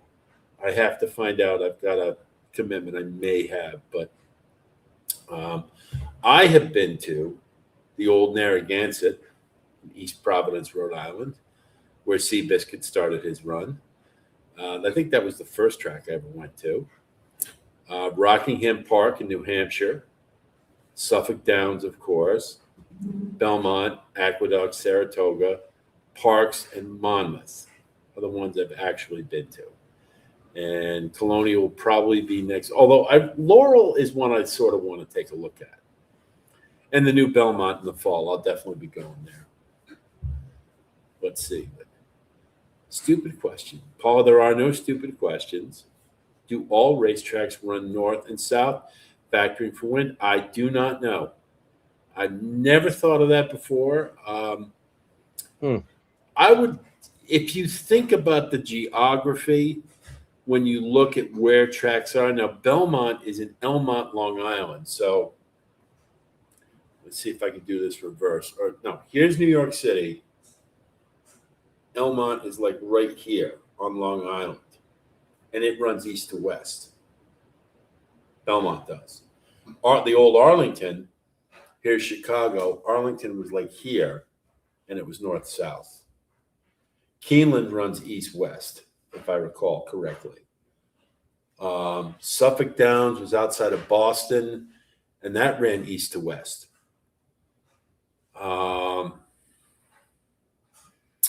I think Parks runs east to west, and not sure about Monmouth. Don't really know. I never. And XR Bend. I always wanted to go there. I love that the whole idea behind the XR Bend. Colonial was nice. Spent most of my time on the backside, but I actually walked on the main track too to get Uber to the paddock. Okay. What about you other guys? Paulie, you been to a track yet? Laura, you've been to Laura goes to Emerald Downs. I know that. What about the other some other tracks you guys have been to? How about the like Prairie Meadows? Uncle Sully's a Prairie Meadows guy. How about any fair? Do we have any fairgrounds people? I haven't been there yet. Always a good excuse. Any excuse to go to New Orleans is a good one. Over to the paddock. Ellis pays well, but man, it's like playing Turfway. That's a track I'd love to go to. Turfway, night racing. Yeah, it's 45 minutes for me. I haven't been there. Isn't that crazy? I got to go this year. You know what? That would be, if we had to pick a track for us to have a contest, that's the one. I agree. Saturday night. Oh man, could we have fun? Because that is such a wild place, and it sort of eliminates the. Doesn't give anybody an edge. Let's just say that, because it's so hard. It's a tough track. Dennis Trusty, my friend Dennis, you know Jamie, is a great Turfway handicapper. If we put him in the contest, he'd kill us. I know, no doubt. But we can get riders up Tim. We can get all kinds of people. Let's see. Laura's been, geez, Del Mar, Santa Anita, Turf Paradise, Hastings, Century Mile, and Fort Erie. Very nice. Wow. Boxcars, Tony Kelly. That place used to pay. Tony Callow, you know, he's a very interesting race caller because, you know, he and Matt Dinnerman sort of have that like handicapper perspective when they call a race. Because Tony Callow so often will be like, you know, oh, he never ran this well before at this distance. Like he always has little comments like that. It's very different than like Frank Miramotti or somebody else. So let's see. It's only been to Ellis. Paul has been to Ellis. Used to love to play turf. I'll tell you a track I'm really looking forward to is Arizona Downs. They got put $500 million into that place. And they lost their ability to have races. I forget what the reason was, but and so they put a ton of money into that play. And I guarantee there's going to be an Arizona Derby as a prep. I grant, I'll bet you. And that's a pretty cool one. Are they going to race at night? I would think so. I would. I mean, think Turf so. Paradise doesn't, but I don't know how you race in Arizona during the day. right. Who would want to hang out in the stands when it's a hunt? I mean, I got relatives who live in Tempe, and we were at. I said it's a dry heat, right? They go, oh, it's a dry heat, but it's still hot as hell. He's like, you don't want to be outside that often. It's like 110, and you feel it. Anyone been to Oaklawn? I have not yet. That is on my agenda as well. I very much would like to go to Oaklawn Park. Yeah, and it's not that bad to go to Hot Springs. I looked into it, and the prices were pretty good. I heard Hot Springs is a pretty cool town. It's from what it's kind of a fair amount from Little Rock. It's not that it's a fair amount of distance. I'm not sure. I like Debbie. I like Oaklawn a lot too. I enjoy it. Little break from turf racing. You know, my brother is in Goodyear, and he talks about the heat starting in April. That's Arizona Downs, Joe. I guess. Okay. All right. So probably the year after would be the Arizona Derby, unless they have it like late in the year. That's something to look forward to for sure. We running out of comments? Running out of things to talk about? Anybody got anything else? Because Jamie's been very patient. And I got a couple things that got a couple things I'd like to ask you. Absolutely. Please feel free. Sure. One thing is your memory, and I saw it with Father Sean, and I saw it with Deb and Joe. You guys' memories of horse racing it just amazes me. Well, I can't take credit for it. It comes from my dad. My dad had a ridiculous memory. It was insane. It's better than mine. Like ridiculous. I can't even. We used to just sit there and be like, "How in God's name does he remember all this stuff?" I've always been that way. I got memories back to when I was 3 years old that are still clear as day. It drives my friends crazy because I could sit there and be like, "Well, no, actually, you were wearing a white shirt that day," and but I mean, with horse racing, it's we remember the bad beats probably more than we do the wins. I do anyway. But as I say, you have to have a long memory and you have to have a short memory because you can't. You have to remember if you made a mistake, you have to never forget so you don't do it again. But you have to have a short memory so you don't get into a rut where you start thinking it's going to keep happening to you over and over again, kind of thing. Got to have a place kicker mentality. That's it. Turfway almost eliminates handicapping. It's just spray and pray. Yes, they have never smoked weed. We have established that. Oh, I smoked weed in my day, but I gave it up before a lot of people ever started. And the stuff they smoke now, it's nothing like I used to smoke when I was a kid. I can't even get near it now. Let's say, yeah, Sean has that. I have that kind of memory too. Don't ask me what I did 20 minutes.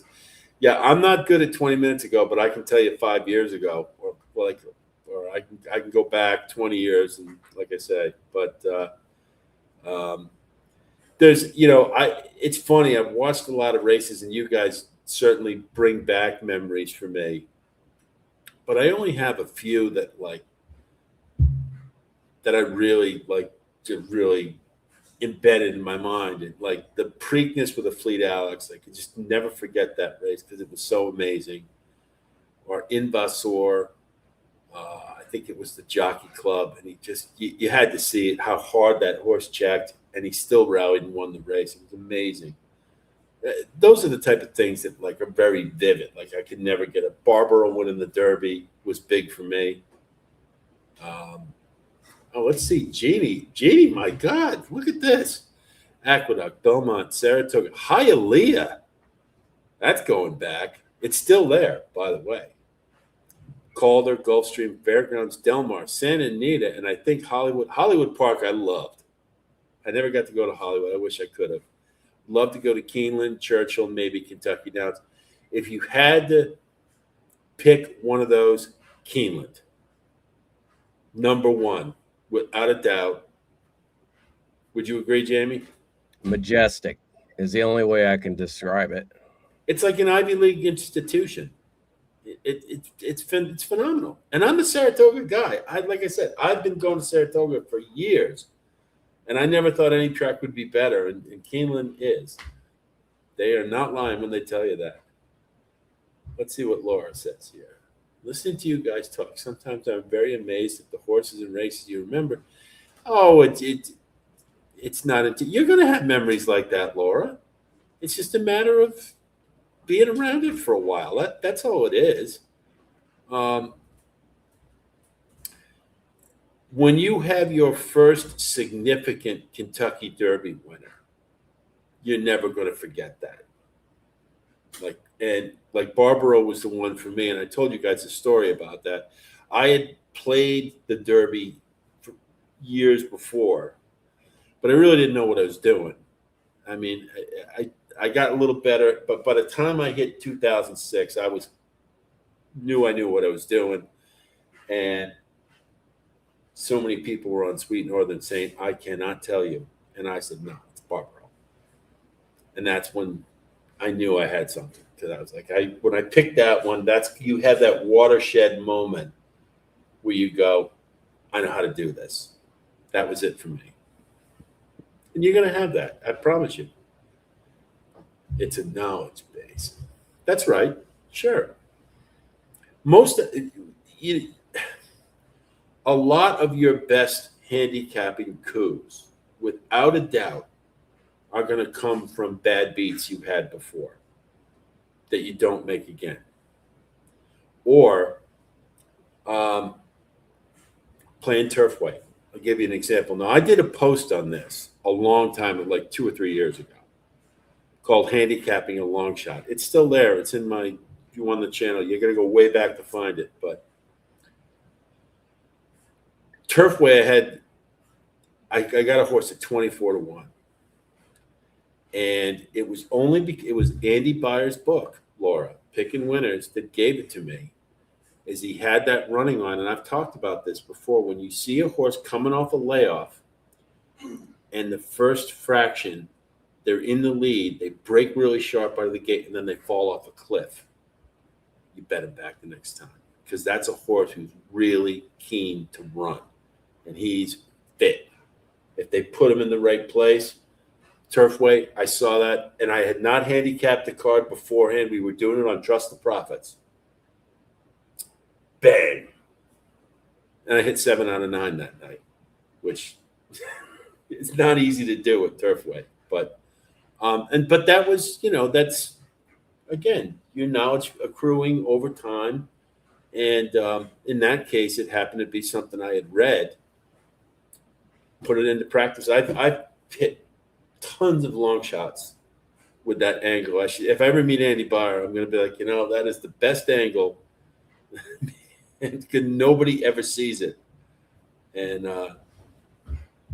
what's he? Jeannie says, I left out Tampa Bay. Yeah, they must be. Did you go to a lot of these tracks? Did they bring you when you were a kid? Or did you go as an adult? Either way, it's cool. So, oh, let's see. Ernie's got a bad beat story. Okay. Talking about bad beats. I left Saez out of the fifth at Saratoga today and ended up with 4 out of 5 on the first, second, and third pick fives. Can't leave out jockey. I've said this before, and because they're human beings, I think it's easier for us to have an opinion about a jockey because they're human. And I grant you, Joel Rosario is not my favorite jockey. Um, but if he's on a horse I think has a chance, I have to include him. Luis Saez, conversely, is not having a good Saratoga, but he's too good. He's a great finisher. If he's got a horse who matters, I don't throw horses out because of the jockey. I don't think I've ever done that in my entire life, and that's if I had to say, Ernie, condolences, but I'd never throw a horse out just because of the jockey.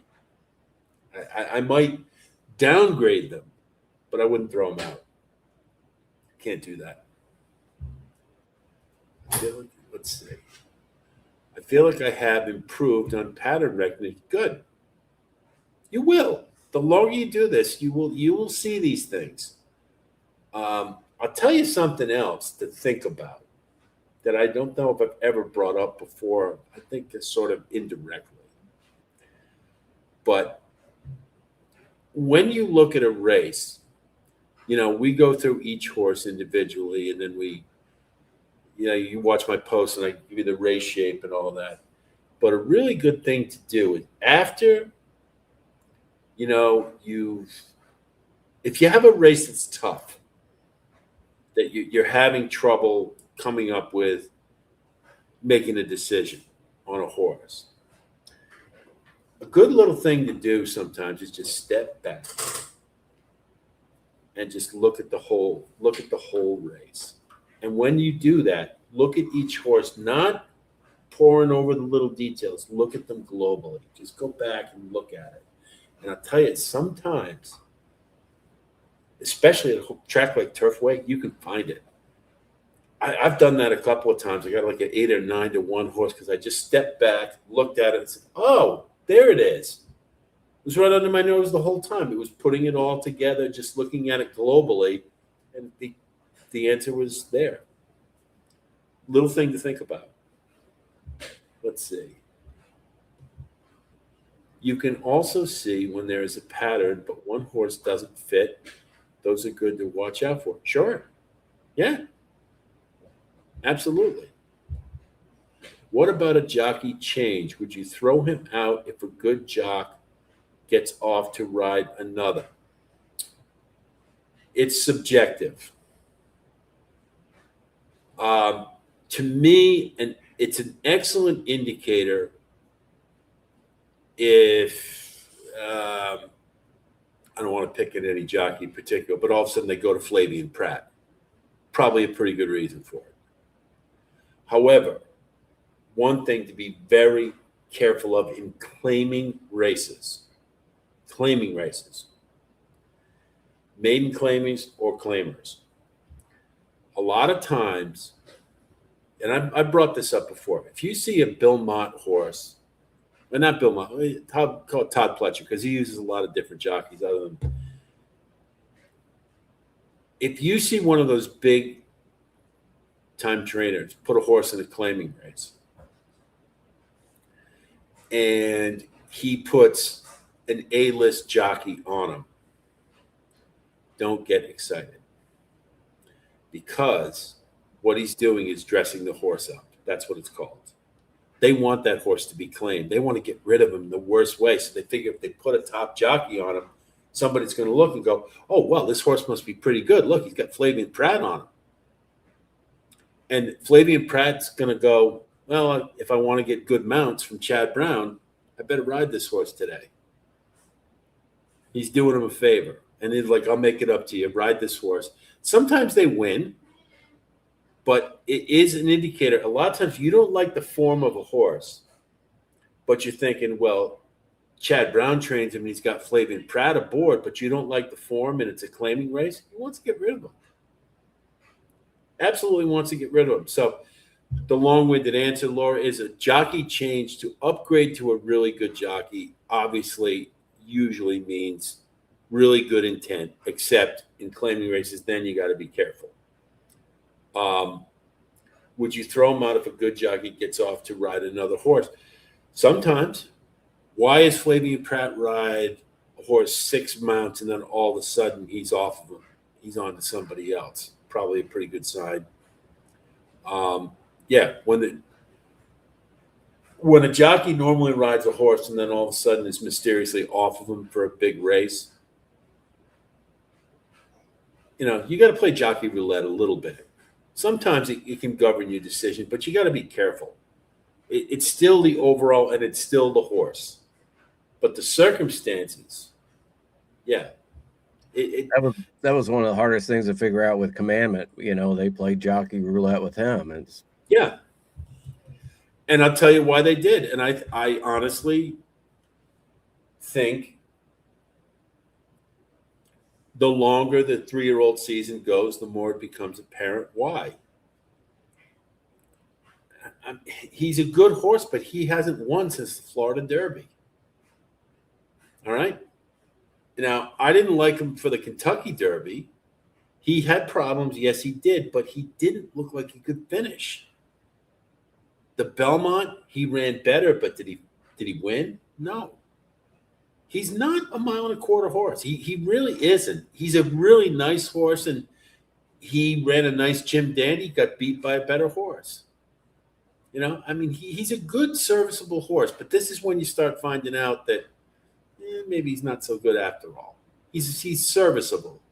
I think he's an exotic use, automatic. Yep. But after that, I don't think he's going to win another race this year. I really don't. I sincerely don't. I just don't see it. If they put him in the Breeders' Cup Dirt Mile, maybe he's got a chance around 2 turns. But let's see. Oh, wait a minute. Laura just brought something up.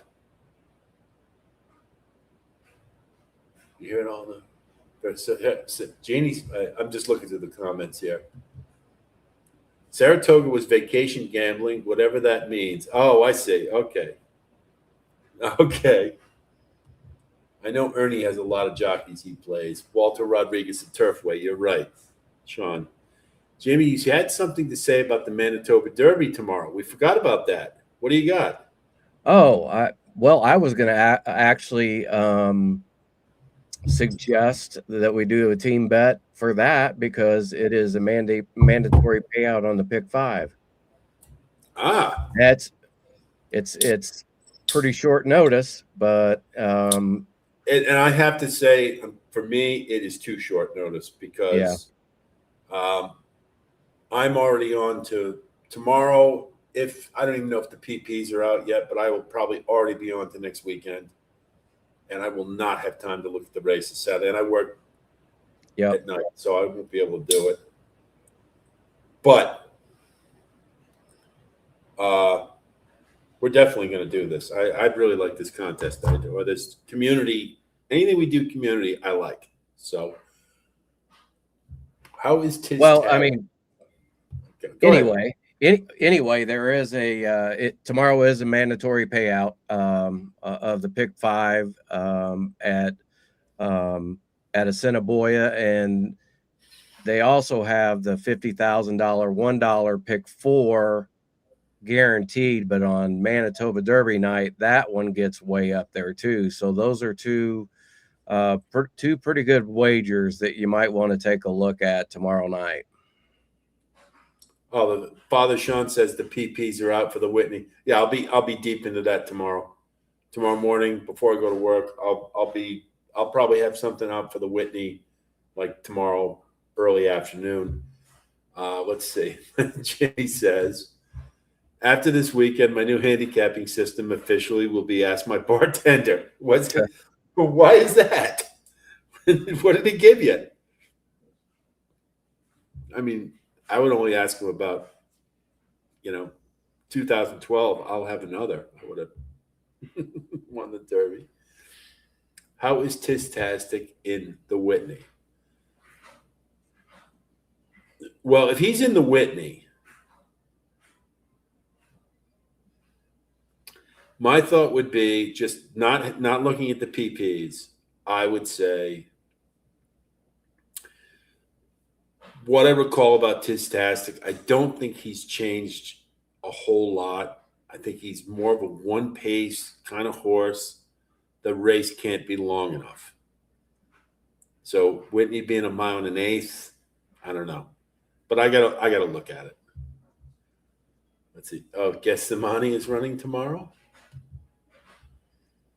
Is it tomorrow he's running? Did I pronounce that right this time, Father Sean? Gethsemane? Gethsemane. Oh, okay. Let's see. Manitoba Derby. Yes. The one thing I will say about, for those of you who don't play Assiniboia Downs, the one thing that's really cool about it, 7 horse fields. I mean, it's you can.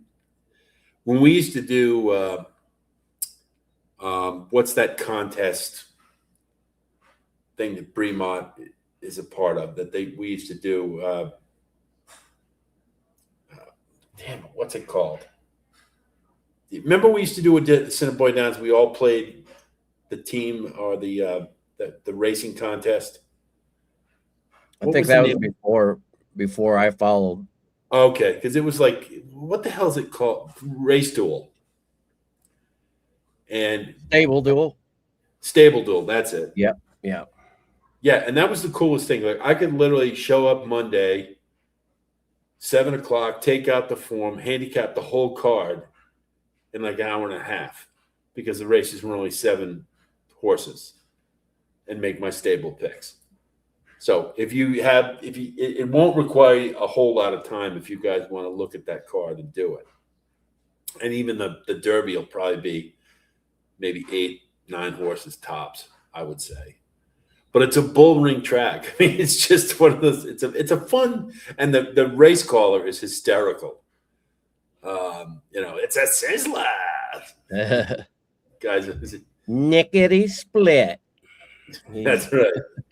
Get them Annie. Okay. There's a 2-day pick 5 and a 2-day pick 6 on the Saratoga card next Saturday. Okay. 2-day, huh? Okay. What can we do with that? I can't do it. I'd love to do it. One of the things I want to do, we've already talked about it. This would be the perfect time to have a show where we all break it down and see what we could do and do a community thing. The 2-day, that would be fun. All right. Maybe, very maybe,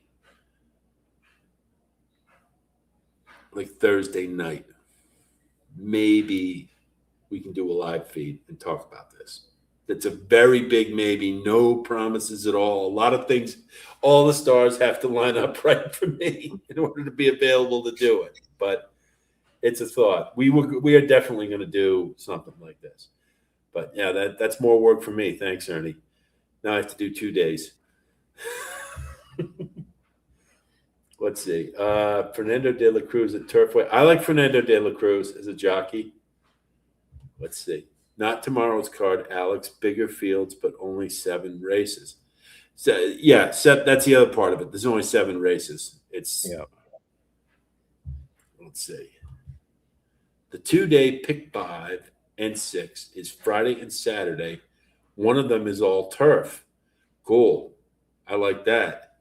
Is the Sword Dancer going to be run? It's usually run on Whitney Day. Pick 5 also has a carryover that's pretty big. Okay. All right. What can we do about this? trying to think how we could orchestrate this, where we could use Jamie's tool, put a community ticket in. I just can't get the time to do it. Wait a minute. How about Saturday morning? Then we can just, we have time to all handicap it. And then we all get together. We'll do a live feed Saturday morning. With Jamie, and we'll do a ticket. You guys want to try that? Oh, wait. Laura says, I'm going to use Jamie's tool for tomorrow's Assiniboia. I will let you know how I do. All right. Great. Let's see. Jimmy asks, how about we try the mandatory pick six in Gulfstream for a Monday? You just look. Now, listen, I got to tell you, because I live in Rhode Island, the only state in the union that does this, next Monday is a holiday. Victory over Japan Day. So, if there's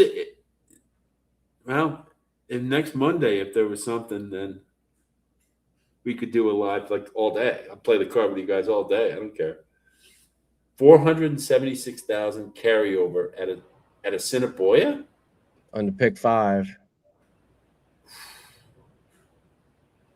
Wow. 476,000. Nobody's hit it in like what, a week? It's been brutal this year. Assiniboia has been tough. It always is. Because I usually hit at least a couple pick 4s by now, and I have hit 0. You know what? Now I think about it. That's what we're going to do. We're going to do Turfway Saturday nights. We're going to do something. Or Friday. Well, I can't. Shit. Friday would be better, but hockey season is tough for me Saturday nights. But maybe we'll do one a month. We'll do a Turfway night. We'll pick. We'll look through this. I'll look through the schedule, find the bet, stake schedule or whatever. That is eye popping, Laura says. So you're killing me, Jamie, because this is what you've done to me. I'm one of these guys. I'll start brainstorming and because now you provided this tool. I have all these great ideas that we could do, and but it's logistically so hard for me because during the week I work at night. So, well, I can certainly help you, but I mean, it's still going to be work for sure. Oh, I know. I know what we'll do. We can do one Saturday a month. We'll do Turfway at night, but during the day, we could do Saturdays. We could do Saturday feeds. Some kind of whatever the track is for the week. We'll all have a chance to handicap it all week, and we'll see how we do. Something like that. But Joe mentions college football. Yeah, that does get in the way. Jeez, man. Well, if we know anything, we're going to have a lot of fun in the fall. Turfway will be a blast. There's no question. Laura says, come on, Alex, let's do a Assiniboia for $500,000. I just don't have the time.